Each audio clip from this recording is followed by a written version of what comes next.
Hej alle sammen. I dag vil jeg vise jer, hvordan man kommer ind i det her IAA her, bygningen.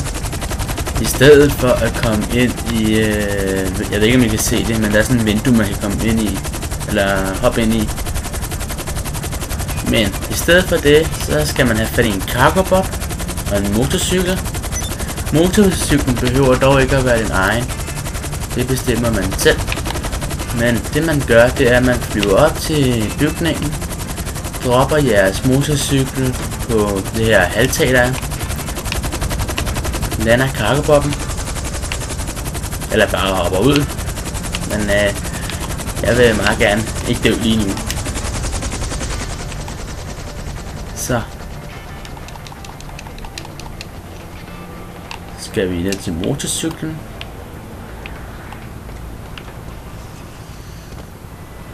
Sådan der.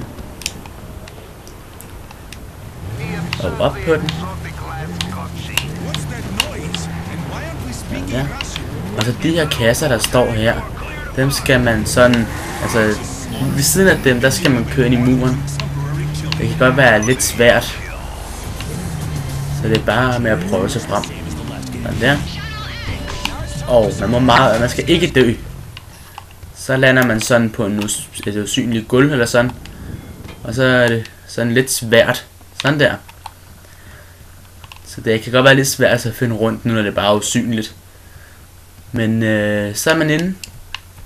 Lige pludselig kommer der sådan frem, hvor man er inde. Og herover der kan man se, at motorcyklen har kørt her. Jeps.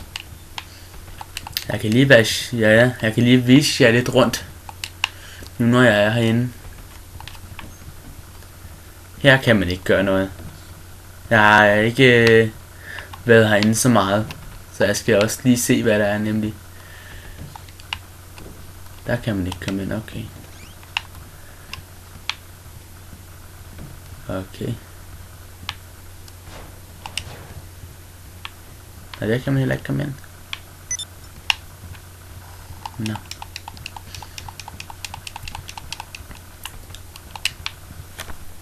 Jeps. Hen. Okay.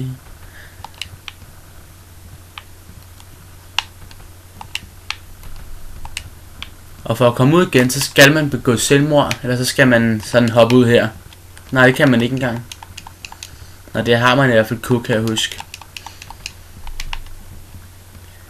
Ja, men det var det for denne gang. I må meget gerne like, hvis I kunne bruge videoen. Kommenter gerne, hvad I synes, jeg skal filme. Glitches, FIFA, hvordan man laver YouTube-banner, et eller andet. Whatever. Og I må meget gerne subscribe til mig, hvis I kan lide det, jeg laver. Og så vil jeg også bare sige tusind tak for, at I så med.